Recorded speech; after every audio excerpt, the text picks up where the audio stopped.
Hi, Tracy's Kitchen and Appalachian Adventures. I'm going to talk to you today why poor people in particular need to start using common sense. You know, our whole problem is that we don't have common sense. And I have to admit, it is a generational thing. Your great-great-grandmother didn't have any sense. The great-grandmother didn't have any sense. The grandmother. And it just goes on down the line. At some point, somebody has to get some common sense. The first thing you need to do when you're poor, you need to buy property. That's what you need to do. You need to study money. If you're starving, what does it mean? You don't know how to cook. You need to learn how to harvest food, cook food, and preserve food. If you're poor, you need to know how to make money, how to obtain money. What the economics in the Bible is buying and selling. Okay, you need to know what you can sell to make some money. You need to know what service you can give to make some money. You need to know how to make money, obtain money, and how to manage money. You just do, okay? You need some common sense. Poor people, you need to study money. Get all the books. If you are living in a tent city for 15 years, what does that mean? LA tent city is not working for you. That's what that means. Why are you so afraid to go to a cheaper state? Why are you so afraid to get out off of Skid Row? You can be poor in any state. You can be poor in Mississippi. You can be poor in LA. It doesn't matter. You're still poor. So why are you going to live? I don't understand anybody living in a tent city for 15 years. Although on the internet, some people live there for 30 years. That is absurd. 30 years of grinding poverty. You're not moving to the right nor the left. Okay. People, well, even if you come out of prison, you got to remake yourself. True, you can't get a job at Toys R Us well, that's out of business, never mind. You can't get a job at, AutoZone if you come out of prison. That's true. So you're going to have to buy and sell. Sell something on the street legally. That's what you're going to have to do. But you're going to have to buy property.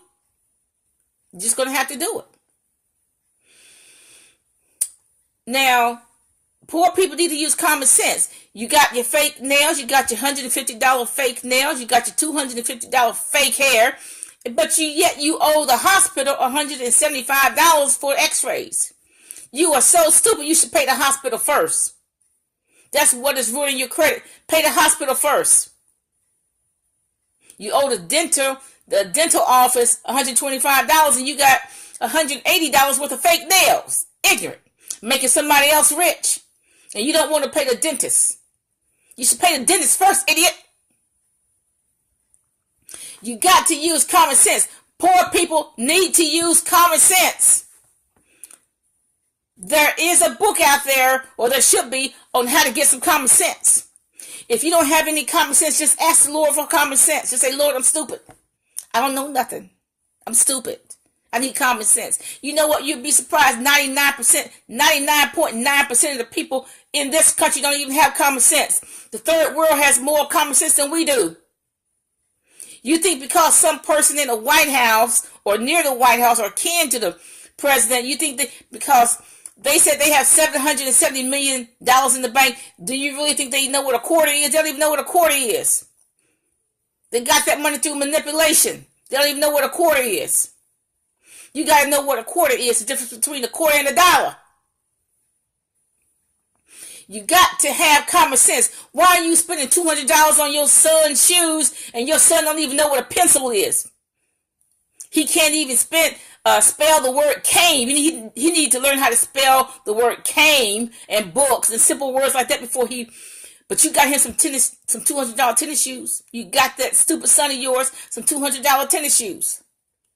He can't even spell simple words, third grade words. Okay. Why? You're a poor person, you're living from city block to city block in LA because you don't have an apartment in New York. So you're going to live from city block to city block. Don't you understand that you can be poor anywhere? Whether you poor in New York or whether you poor in Kansas, you still cotton picking poor. So why don't you move to Kansas? At least, a dollar will carry you further. Why are you stuck in New York? where one apartment will cost you $1 million. Okay, and why are you stuck in New York? Okay, you poor people in New York are trying to make demands on the city, on the state of New York, and New York is saying no, loud and clear. So why are you still there? If you're not going to buy property, if you're not going to buy one of those abandoned mansions in New York, then why are you still there? Okay, so poor people need to use common sense, and please ask for it, and have a nice day.